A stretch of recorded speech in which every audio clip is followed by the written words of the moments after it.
신약 성경이 27권입니다. 그 가운데 13권을 바울이 썼습니다. 바울 서신서가 13권이거든요. 지금 기준으로 하면 초대박 세계 베스트셀러입니다. 그만한 이유가 있습니다. 세계 언어가 몇 가지 언어가 있을까요? 지금 세상에 PPT 한번 보실까요? 세계 언어가요. 저도 깜짝 놀랐는데 7,376개 언어가 있습니다. 그 가운데 한국어가 들어가죠. 영어도 들어가고 스페니시도 들어가고. 신구약 성경이 번역된 것이 719개 언어로 번역이 됐습니다. 신약 성경만 번역된 언어가 1593개 언어입니다. 단편 성경, 이게 무슨 말이냐면 요한복음, 예를 들면 로마서 이렇게 각 권으로 번역된 것이 1212개 언어로 번역이 됐습니다. 그런데 더 놀라운 것은 번역되지 않는 언어가 3852개 언어는 아직도 그 사람들은 자기 모국어로 성경을 읽지를 못해요. 영어를 모르면 이 하나님의 말씀을 읽을 수가 없는 종족이 있다는 거예요. 이런 거를 생각을 하면 성경을 책으로 평가를 하자 그러면 가장 많은 번역본입니다. 아직까지 깨지지 않죠. 또 가장 많이 팔린 책도 성경입니다. 그거를 생각하면 바울이 13권 신약 성경을 썼다고 하는 것은 너무나 유명한 일이고 우리 생각을 상상을 초월할 정도로 만약에 지금 같으면 저작권료로 이 출판 이걸로 굉장히 많이 부를 축적했을지도 모릅니다. 자, 사도 바울이 쓴 서신서 13권 중에 최초의 서신서가 어떤 서신서입니까? 데살로니가 전후서입니다. 첫 번째 작품이 데살로니가 전후서입니다. 순서대로 안 돼 있죠. 우리 신약성경은. 틈나는 대로 데살로니가 전후서를 앞으로 주일에 강의를 하려고 그래요. 계속 연속해서는 하지는 않고 틈나는 대로 상황을 봐가지고 데살로니가 전후서를 말씀을 상고하려고 합니다. 오늘 이 시간에는 데살로니가 교회가 어떻게 개척이 됐는지 역사적 과정을 쭉 한번 살펴보려고 합니다.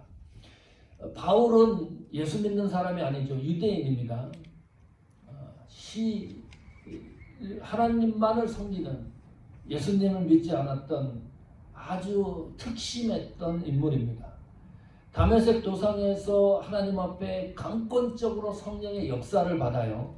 예수님의 음성도 듣습니다. 신비한 경험을 해요. 그 이후에 안디옥으로 내려가서 목회를 합니다. 바나바와 함께 동역을 합니다. 이 안디옥 교회가 특이한 것은 신약성경 최초로 선교사를 공식적으로 파송한 교회입니다. 그 교회의 담임 목사 바울과 바나바를 파송을 해요. 특이한 교회죠. 그런 경우가 거의 없죠. 지금 요즘 세상에도. 그 열정적인 하나님한테 은혜를 받고 성령의 충만함을 받았던 이 바울이 첫 번째 선교 지역이 아시아권 선교였습니다. 1차 선교여행을 다녀와요. 그러고 나서 2차로 선교여행을 가야 되는데 어디로 갈 것인가 계획하고 준비를 합니다. 그 과정이 사도행전 15장 36절에 나와 있습니다. 같이 읽겠습니다. 시작.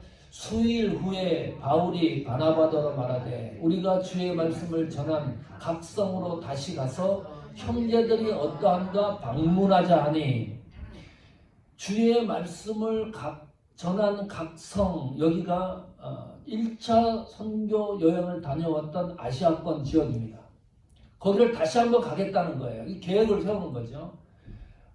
아시아권 선교를 하고 교회를 세우고 믿는 성도들이 늘어나니까 신앙생활 잘하고 있는지, 교회가 제대로 잘 성장하고 있는지 체크도 하고 아시아권 전 지역을 복음화하려고 하는 계획을 세워요. 자, 그런데 사도행전 16장 6절 7절입니다. 여기 보면 어느 계획을 세우냐 하면 7절에 보면 무시아 앞에 이르러 비두니아로 가고자 애쓰되 그랬습니다. 사도행전 16장 7절에 비두니아까지 가는 것이 2차 선교 여행의 목적이었습니다. 여기 나오는 지명 이름들 기억해 보십시오. 사도행전 16장 6절에 부르기아 아시아권입니다. 갈라디아 아시아권입니다. 갈라디아 우회가 비두니아입니다. 거기가 북동부 마지막 그 아시아권 지역입니다. 무시아를 지나서 비두니아로 가기로 결정을 한 거예요. 비두니아가 최종 선교의 목적지로 정하고 움직이기를 시작을 합니다.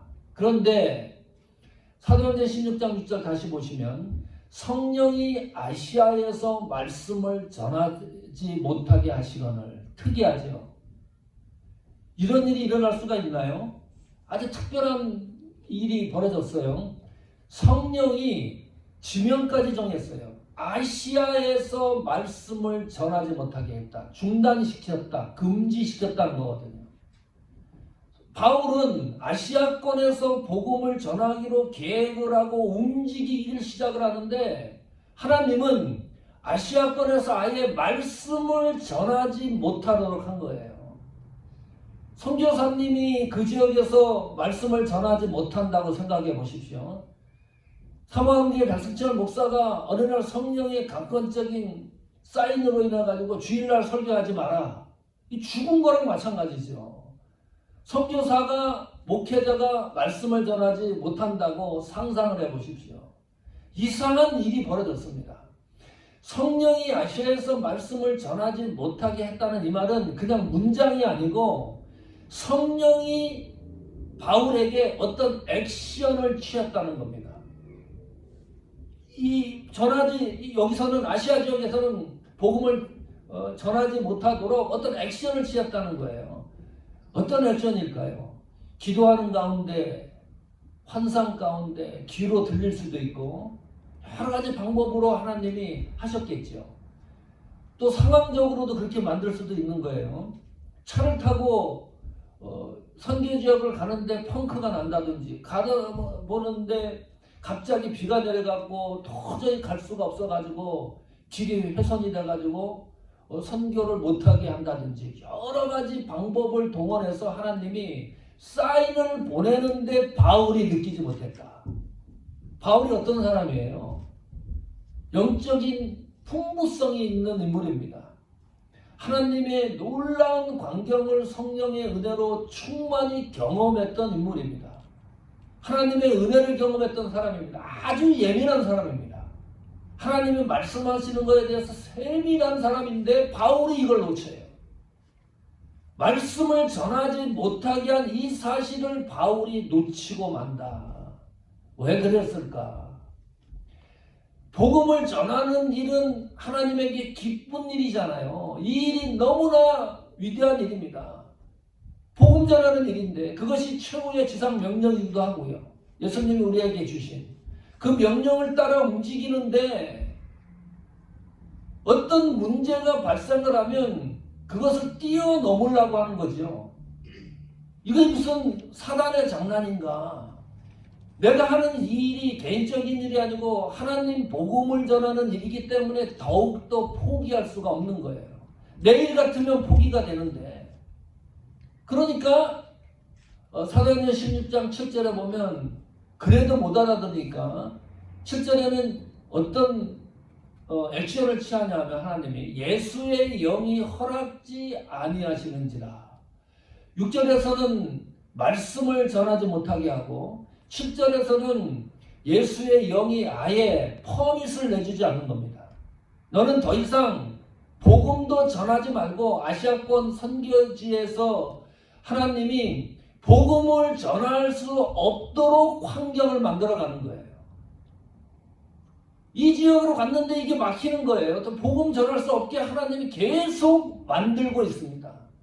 차단시킨 겁니다. 다른 방향으로 선회하도록 하나님이 인도를 하고 있는데 그래도 바울이 인지를 못해요. 그 영적 충만한 이 바울이 이 정도면 알아야 되지 않습니까? 성령의 말씀을 전하지 못하게 하고 예수의 영이 허락지 아니한다고 사인을 보내면 바울이 기도하는 가운데서도 이상하다 이것이. 해결을 하고 이 문제를 고민하고 깊게 생각을 해야 되는데 바울은 여기 보면 비두니아로 가고자 뭐라 그랬어요? 애쓰되 온 힘을 쏟는 겁니다.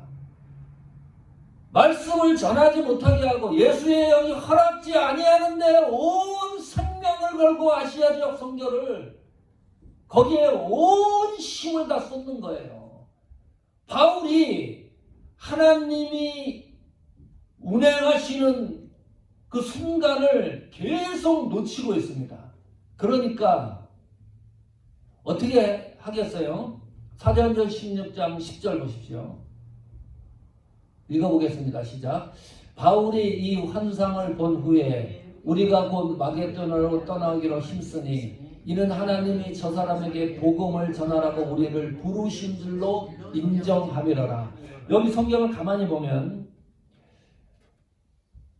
이때가 어디에 있었냐 하면은 드로아 지역에 있었습니다. 드로아 지역에서 환상을 봤는데요. 그 필린처럼 실제처럼 아주 뚜렷한 환상을 봐요. 바울이 마게도냐 사람이 일어나가지고 우리를 도와달라는 환상을 봐요. 그리고 난 후에 사도행전 16장 10절 바울이 결정하는 겁니다. 아, 이것은 아시아권에서 하나님이 복음을 전하라는 게 아니고 마게도냐 유럽 지역으로 들어가서 복음을 전하라고 하는 것을 확신을 이제야 얻는 거예요. 이것이 하나님 말씀이다. 이것이 하나님 뜻이다. 이것이 하나님의 목적이라고 분명하고 확신이 드니까 바울이 모든 것을 포기합니다.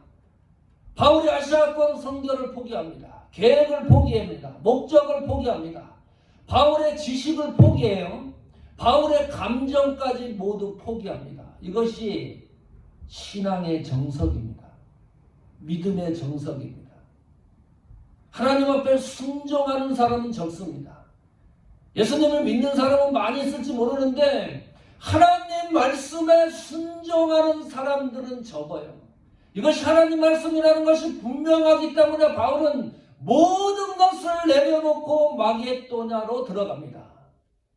이것이 바울 신앙의 위대함이에요. 그래서 드디어 마게도냐로 들어갑니다. 마게도냐로 들어가서 그 지역이 이제 유럽 선교 지역입니다. 드로아 지역이었어요. 드로아 지역에서 환상을 보고 이제 마게도냐 유럽으로 들어가는데요. 이 드로아 지역이 어떤 지역이냐면 항구 도시예요.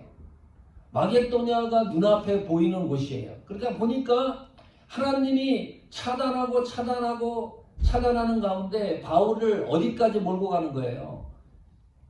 유럽 선교지로 들어갈 수 있는 항구까지 하나님이 딱 지정해가지고 거기까지 몰고 가고 있습니다. 하나님의 섭리가 이렇게 신비한 겁니다. 막히는 줄 알았는데 나중에 보니까 하나님은 이 바울 일행을 유럽 마게도냐로 들어가는 길로 계속 인도하고 있었다는 증거입니다. 드로아 지역에서 배를 타고 마게도냐로 들어가는 거죠. 마게도냐 들어가서 유럽 최초의 교회를 세웁니다. 그 교회가 어떤 교회죠? 유럽 최초의 교회를 세워요. 그 교회가 어떤 교회죠? 이걸 꼭 기억을 꼭 해놓고 계셔야 돼요. 빌립보 교회입니다. 빌립보 교회입니다. 그 교회에 누가 있죠? 개척 멤버 중에 아주 유명한 인물이 있는데 누구죠? 루디아입니다. 성경이 개척 멤버 이름을 기록을 해놨어요. 그러고 나서 빌립보 교회를 개척하고 나서 이 바울은 데살로니가 지역으로 또 이동을 해요. 거기에서 교회를 세우는 거예요. 그때 처음 복음을 전했는데 유대인 회당 가서 복음을 전합니다. 그 복음의 내용이 이런 복음이었어요. 사도행전 17장 3절입니다. 같이 읽습니다. 시작. 뜻을 보러 그리스도가 해를 받고 죽은 자 가운데서 다시 살아나야 할 것을 증명하고 이르되 내가 너희에게 전하는 이 예수가 곧 그리스도라 하니 유대인들도 있었겠죠. 천지가 개벽할 복음을 전하는 거예요. 유대인들은 예수님을 믿지 않죠. 오신 예수도 믿지 않고 아직 안 오셨다고 생각을 하는데 바울이 전한 이 복음은 예수님이 이미 오셨었다. 그리고 우리를 위하여 죄를 위하여 그 예수가 돌아가셨다. 사흘 만에 다시 부활하셨다. 부활의 복음을 증거하는 거예요. 죽은 자 가운데서 뜻을 풀어, 그것도 구약 성경을 가지고, 이때는 신약 성경이 없잖아요. 완성되지 않았으니까 구약 성경을 풀어서 그리스도가 이 땅에 오셨던 이유, 해를 받고 죽은 자 가운데서 다시 살아났던 이런 것을 성경을 강론을 한 거예요. 강해를 한 거예요. 쭉 풀어가지고 이 예수가 곧 그리스도다. 부활하신 예수 그리스도다. 부활의 복음을 증거했습니다. 이것이 복음의 능력입니다. 복음은 힘이 있습니다. 복음은 사람의 비유를 맞추는 것이 아닙니다. 복음은 타협하는 것이 아닙니다. 복음은 복음대로 증거됐을 때 능력이 나타납니다. 두 가지 부류의 사람들이 나타났어요. 똑같은 복음을 듣는데 어떻게 이런 일이 일어났는지 특이한데요. 사도행전 17장 4절입니다. 같이 읽습니다. 시작. 그 중에 어떤 사람 곧 경건한 헬라인의 큰 무리와 적지 않은 귀 부인도 권함을 받고 바울과 신라를 쫓았다.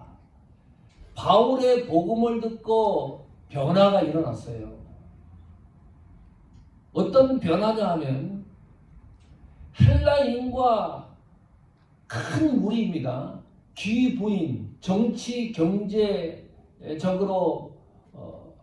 그 남편이 뛰어났던 부인들도 바울이 전한 복음을 듣고 예수를 믿게 되는 거예요.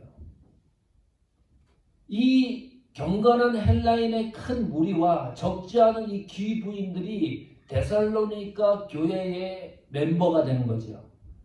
복음을 들었던 사람이 있는가 하면 반대하는 사람도 있었습니다. 사도행전 17장 5절 보십시오.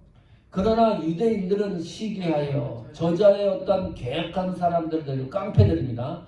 때를 지어 이성을 소동케 하여 야손의 집에 달려들어 저희를 백성에게 끌어내려고 찾았으나 또 한편에서는 복음을 똑같이 들었는데 유대인들이 바울이 전한 복음을 시기해서 어떤 계획한 사람들, 깡패를 동원해 가지고 공격하기 시작을 하는 거예요.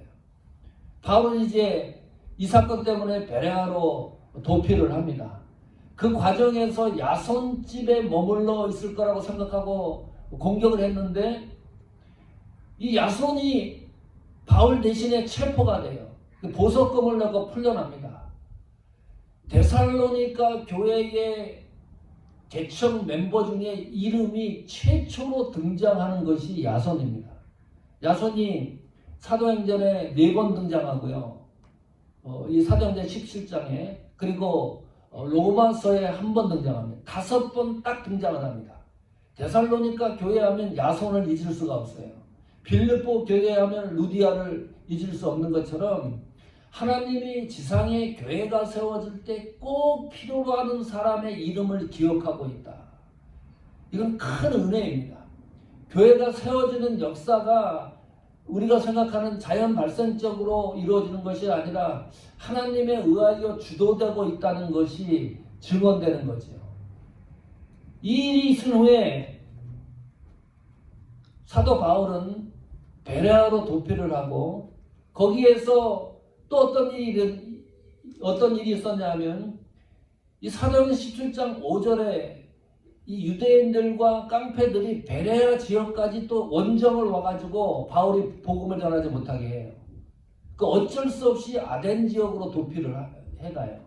그 아덴 지역에서 바울이 급히 디모데와 실라를 초청을 합니다. 불러와서 함께 또 협력을 해 나갑니다. 마음에 걸리는 거예요. 데살로니가 교회 성도들이 3주 동안 머무르면서 데살로니가 지역에 복음을 전하고 교회를 세웠거든요. 어쩔 수 없는 상황에서 도피를 해 나갔기 때문에 바울이 늘 데살로니가 교회 성도와 교회를 걱정하지 않을 수가 없었어요. 그래서 아덴 지역에서 디모데를 파송을 합니다. 데살로니가 교회 상황을 잘 조사해갖고 나한테 알려달라고. 그러는 도중에 바울이 고린도 지역으로 또 옮겨가요. 고린도 지역에서 복음을 전하고 있었을 때 디모데가 돌아옵니다. 그리고 데살로니가 소식을 전해줘요. 그 전해들은 소식을 듣고 편지를 쓰기 시작하는데 그것이 데살로니가 전서 후서입니다. 성도 여러분, 우리가 판단이 흐려지는 경우가 있어요. 이 하나님의 뜻인지 아닌지 확실하게 분별력이 떨어지는 때가 있습니다. 바울을 생각하면 아시아권 선교를 차단하는 것을 2번씩이나 계속해서 하나님이 사인을 주는데 그것이 하나님의 뜻인데 바울은 그것을 인지하지 못하는 경우가 있었습니다. 아주 특별한 경우인데요. 우리가 하나님 앞에 죄를 짓고 하나님 앞에 불성실하고 하나님 곁을 떠나 있고 그러면 하나님의 뜻을 제대로 찾기가 어렵잖아요. 하나님 뜻이 내게 발견되는 건 거의 불가능합니다. 이 경우는 아주 특별한 경우예요. 긍정적 시각으로 있었는데 바울이 계획한 게 얼마나 좋은 계획입니까? 이 선교 계획이 아시아 전 지역을 복음화하려고 하는 거니까요. 그리고 또 한 번 들어가서 아시아권 복음을 들었던 교회와 성도들에게 힘을 주고 용기를 주고 그리고 나머지 복음이 전하지 못했던 것까지 들어가서 아시아 전역을 복음화하려고 하는 거대한 계획을 꿈을 꾸고 있었는데 조금만 애를 쓰면 선교가 성공할 수 있는 기회가 있었기 때문에 아주 긍정적인 요소입니다. 그 계획과 전술과 바울이 움직이는 여정이. 그런데 그것이 하나님 뜻을 발견하는데 저의 요소가 된 거예요. 그것이 하나님이 하시는 일이라는 확신이 바울에게 있었습니다. 그 확신이 어느 정도까지 가느냐? 신념에 이르는 거예요. 이게 무슨 말이냐면 이런 거예요. 내가 계획을 했어요. 아시아권 선교를 나가서 복음을 전해야 되겠다. 이런 계획이 얼마나 좋은 계획입니까? 하나님이 원하시는 계획이다. 복음 전하는 거니까 틀림없는 거죠. 내가 수립한 계획과 목적이 하나님이 원하시는 계획과 목적이다. 그래서 어떤 일이 있어도 이 계획과 목적은 하나님이 중단시키지 않을 것이다. 이런 확신이 쓰는 거예요. 그 확신과 신념이 하나님의 뜻을 발견하는데 바울이 지금 그런 상황 아닙니까? 아주 특별한 경우입니다. 긍정적 시각이 있는데 그것이 하나님 뜻을 발견하는데 부족한 요소가 되고 있다. 우리가 하나 배울 게 있어요. 이런 겁니다. 우리가 계획하는 모든 목적과 이 계획이 하나님 앞에 아무리 정당하다 할지라도 그 계획이 하나님 뜻과 일치되지 않을 수가 있다. 이거 인정하라는 거예요. 받아들이기 어렵죠. 너무 어려운 거예요. 바울도 못 받아들였으니까. 바울 같은 인물도 영적 통찰력이 그렇게 뛰어난 바울도 도저히 받아들일 수가 없었으니까. 그런데 하나님은 더 급한 게 있었어요. 유럽 선교가. 이것은 하나님의 거대한 유럽을 통해서 복음이 전 세계에 빨리 확산이 되어져야 되는 거니까 하나님은 더 큰 계획을 갖고 있었는데 그 계획대로 하나님이 움직이고 있었습니다. 성도 여러분, 데살로니가 교회가 설립된, 개척된 배경을 쭉 훑어보면서 한 가지 다시 저희가 확인해야 될 것이 있습니다. 하나님 뜻을 발견할 수 있는 최고의 방법이 뭘까요? 그러면 어떻게 하면 내가 하나님 뜻을 우리를 향해서, 우리 가정을 향해서, 내 개인을 향해서 하나님의 뜻을 찾고 그 하나님 뜻대로 나갈 수 있는 방법이 뭘까요? 가장 좋은 방법 1순위는 기도입니다. 기도 없이는 성령의 감동을 받을 수 없습니다. 기도하지 않고 일어나는 일은 거의 일어나지 않습니다. 기도가 1순위입니다. 이거는 반드시 잊지 말아야 될 상황입니다.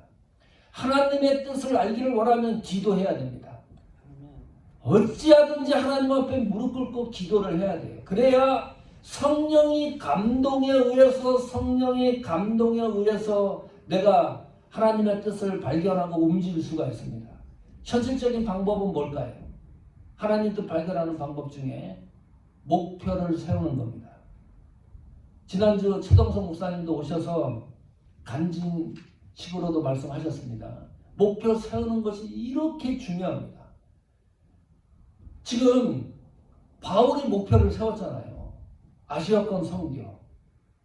그리고 애를 썼다 그랬잖아요. 사도행전 16장 7절에 얼마나 애를 썼습니까?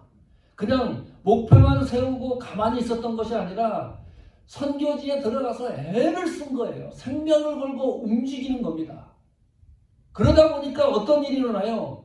하나님 뜻이 정확히 무엇인가를 바울이 찾아 나가게 됩니다. 목표를 세우고 움직이면 하나님 계획과 목적이 나에게 분명하고 선명하게 드러난다는 거예요. 목표를 세우자 우리가. 그리고 움직여보자.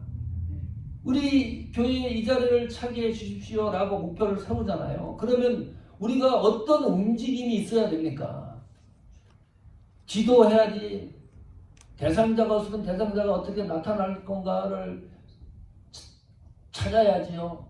선교지 이 전도지라도 내가 일주일에 한두 명이라도 줄 것이다. 마켓을 갈 때 우리 교회 비즈니스 카드를 사람들에게 나눠주겠다. 식당 같은 데 가면 살갗이 어디다 놓고 오겠다. 어떤 목표가 있어야죠. 목표가 있으면 움직임이 있어야죠. 움직이다 보면 하나님이 어떻게 하나님이 우리 교회와 우리 생활과 우리 개인에게 어떤 뜻을 보여주셔서 그 뜻대로 움직이는 것이 선명하게 드러나는 거가 되는 거니까요. 최동성 목사님을 이번 주에 만났거든요. 식사를 같이 하면서 끝나고 그런 말씀 하시더라고. 이 전도를 하시는데 그 전도지 보셨죠? 제가 지난주에 설교 들으면서 이런 생각을 했어요. 야, 저렇게 전도지 만나갖고 저게 될까? 좀 허접하다. 지금 시대가 어떤 시대인데 거기에다가 예수님 초상화가 들어가고 뭐 성경 내용도 들어가고 다른 거 내용도 들어가는데 세련되지가 않다. 뭐 70년대, 80년대 전도지 같다. 그런 생각을 했어요. 그 이야기를 들으면서. 근데 미국은 이 전도지 놀아주면은 아무 제재가 없는 줄 알았는데 그게 아니더라고. 얘기를 들어보니까요. 막 도망도 다니고 그러신대요. 이걸 집집마다 꽂아놓으면 주인이 문 열고 와갖고 막 욕도 하고 쫓아오기도 하고 막 이런대요. 아침 일찍에. 그럼 막 도망고 가시고 막 그런데 두부 사모님하고 목사님이.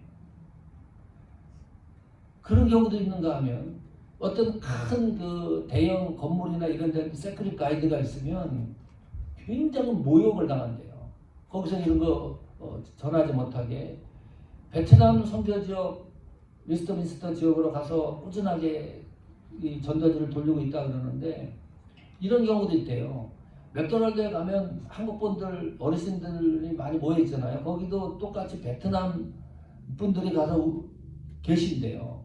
그럼 거기 가가지고 전도지 논아주고 얼굴 익히고 그러면 안 나타나면 나중에 가서 만나면 왜 안 오셨냐고 하고 그런 얘기도 나누고 어떤 경우는 이 전도지를 예수님 초상화들이 전도지잖아요. 이거를 차에다 꽂아 놓으면은 종교심이 특심한 사람들은요, 이 예수님 초상화가 들어있기 때문에 이걸 갖다가 자기 손으로 못 뽑는데요. 이거 뽑아서 찢어버리면 자기한테 해가 될까봐 계속 이걸 끼고서 다닌대요. 누가 뽑으면 뽑지 자기 손으로 안 뽑는데요. 그러다가 전도지를 읽어보고 예수 믿는 사람들이 있는가 하면 복음을 목적을 정해놓고 움직이다 보면 아주 특이한 일들이 계속 일어난다는 거죠. 그것이 하나님 뜻을 발견하는 아주 좋은 방법입니다. 우리 가정을 위해서도 목표를 세워보십시오. 내 개인을 위해서도 목표를 세워보십시오. 내 목표와 계획이 하나님 뜻과 일치하지 않으면 하나님의 그 하나님 방법으로 하나님 방향으로 몰고 가서 하나님 뜻이 결국에는 어떤 것인가를 분명하고 확실하게 보여주는 거니까요. 올 한 해도 벌써 2월 달입니다. 다시 한번 목표를 정해봅시다. 우리 가정의 특별한 목표가 무엇인지, 우리 교회의 특별한 목표가 무엇인지, 내 개인적으로는 어떤 목표가 있는지, 그 목표를 위해서 움직이다 보면 반드시 하나님의 뜻으로 성취되는 놀라운 은혜들을 올 한 해 저희들이 다시 한번 발견해낼 수 있는 그런 은혜와 역사가 나타나기를 간절히 축복합니다.